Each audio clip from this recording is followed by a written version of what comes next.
কয়েকজন lieutenant general এগেনস্টে এই জিনিসটা হতে পারে না, এবং তাদের ওখানে এই চার্জে মেরিট আছে দেখেই বর্তমানে 5 জন জেনারেল বিদেশে পালিয়ে গেছে। সো এই সিচুয়েশনে যেটা নর্মাল হওয়ার কথা, যারা গুম খুনে আসে তাদেরকে অ্যারেস্ট করে আদালতে হাজির করার কথা, তারপরে যদি আদালত মনে করে তাদেরকে আহ জামিন দেওয়া যেতে পারে তখন দেওয়া হবে। এই জিনিসটাই হচ্ছে না কি জন্য?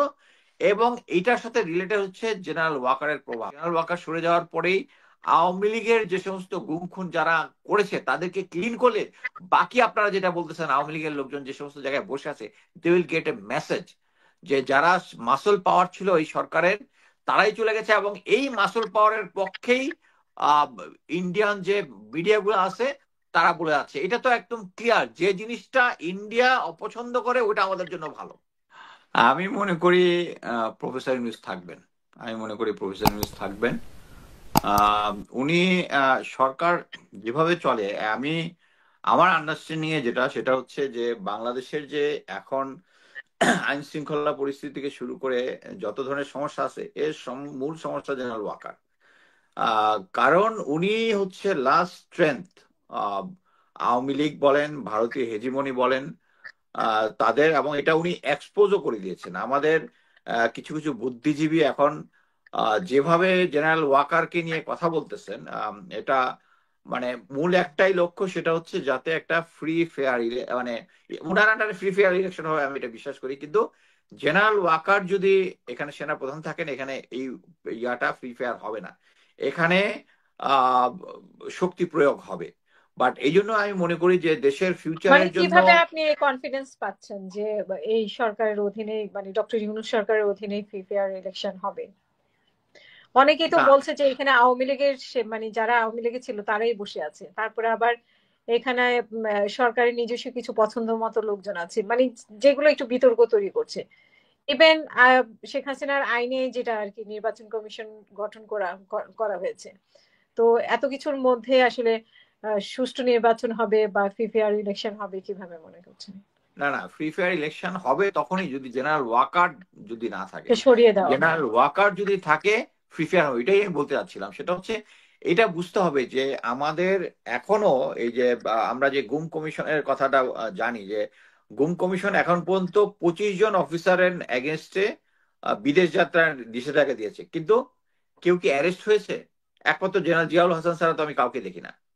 মানে তাদের এগেনস্টে গুম খুনের মতো কেস যেটা হইতে পারতো সেটা হচ্ছে তাকে আদালতে সোপর্দ করে ইনভেস্টিগেশন চলতেছে। এখন একটা জিনিস বুঝতে হবে যে তাদের দেশ থেকে নিষেধাজ্ঞা দেওয়া হয়েছে, পাসপোর্টের উপর নিষেধাজ্ঞা দেওয়া হয়েছে কোনো সাক্ষ্য প্রমাণ ছাড়া না। তাদের কাছে সলিড এভিডেন্স না থাকলে কয়েকজন লেফটেন্যান্ট জেনারেল এগেনস্টে এই জিনিসটা হতে পারে না, এবং তাদের ওখানে এই চার্জে মেরিট আছে দেখেই বর্তমানে 5 জন জেনারেল বিদেশে পালিয়ে গেছে। সো এই সিচুয়েশনে যেটা নর্মাল হওয়ার কথা, যারা গুম খুনে আসে তাদেরকে অ্যারেস্ট করে আদালতে হাজির করার কথা, তারপরে যদি আদালত মনে করে তাদেরকে আহ জামিন দেওয়া যেতে পারে তখন দেওয়া হবে। এই জিনিসটাই হচ্ছে না কি জন্য? এবং এইটার সাথে রিলেটেড হচ্ছে জেনারেল ওয়াকারের প্রভাব। আমি আগেও বলেছি যে গুম কমিশনের যে নূর খান লিটন আছে উনাকে প্রস্তাব দিয়েছিলেন যে যারা চাকরিরত এবং এলপিআর আছে তাদেরকে সেনা আইনে বিচার করবে এটার জন্য। যারা গুম খুন করেছে, যে গুম খুনের জন্য জেনারেল ওয়াকার পরবর্তীতে গোয়েন্দা সংস্থাগুলো এবং উনি নিজেই আয়নাঘরে যেতে দেয় নাই, পাবলিক ইয়ে হয়েছে। এবং এবং এইটার ওই যে এখন ওই দিন আবু রুস স্যার দেখলাম যে খালেদ মহিউদ্দিন শোতে বলতেছে না উনি ইয়া করে নাই কি, জেনারেল ওয়াকার কিভাবে বাধা দিবে এটার জন্য। বাট আমরা তো মেইন স্ট্রিম মিডিয়াতে হুম। সবার ইয়াতেই দেখেছি যে অ্যাকচুয়ালি উনিই বাধা দিয়েছে। সো এই সমস্ত ক্ষেত্রে সবচেয়ে বড় প্রতিবন্ধকতা হচ্ছে সেই জেনারেল ওয়াকার, এবং জেনারেল ওয়াকার সরে যাওয়ার পরেই আওয়ামী লীগের যে সমস্ত গুম খুন যারা করেছে তাদেরকে ক্লিন করলে বাকি আপনারা যেটা বলতেছেন আওয়ামী লীগের লোকজন যে সমস্ত জায়গায় বসে আছে, they will get a message যে যারা মাসল পাওয়ার ছিল এই সরকারের তারাই চলে গেছে, এবং এই মাসল পাওয়ারের পক্ষেই ইন্ডিয়ান যে মিডিয়াগুলো আছে তারা বলে যাচ্ছে। এটা তো একদম ক্লিয়ার যে জিনিসটা ইন্ডিয়া অপছন্দ করে ওটা আমাদের জন্য ভালো। এই যে করিডোর কথা আমি কয়েকবার বলেছি, করিডোর তারা অপছন্দ করে কারণ এটা আমাদের জন্য ভালো। দেখেন এই হুম। করিডোর নিয়ে কিন্তু চায়না এখন পর্যন্ত একটা কথাও বলে নাই। চায়না কিন্তু আবার ইনভেস্টরদেরকে নিয়ে আসতেছে বাংলাদেশে। তারা কিন্তু এখানে করিডোর দিলে সমস্যা, বাংলাদেশের সাথে সম্পর্ক কি একটা কথা চায়নার কোনো জায়গা থেকে শুনেছে? শুধু ভারত বলতেছে।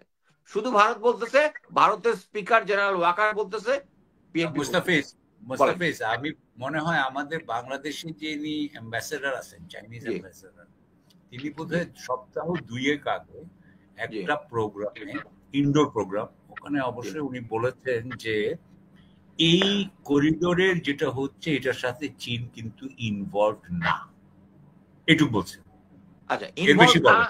ইনভলভ হ্যাঁ না, এটুকু। বাট ইনভলভ হ্যাঁ হওয়ার তো কথা না, তার তো এখানে বর্ডার শেয়ারিং নাই। বাট উনি এটার বিরোধিতা করছে, এটা তো বলে নাই। বিরোধিতা করছে না বলেছে।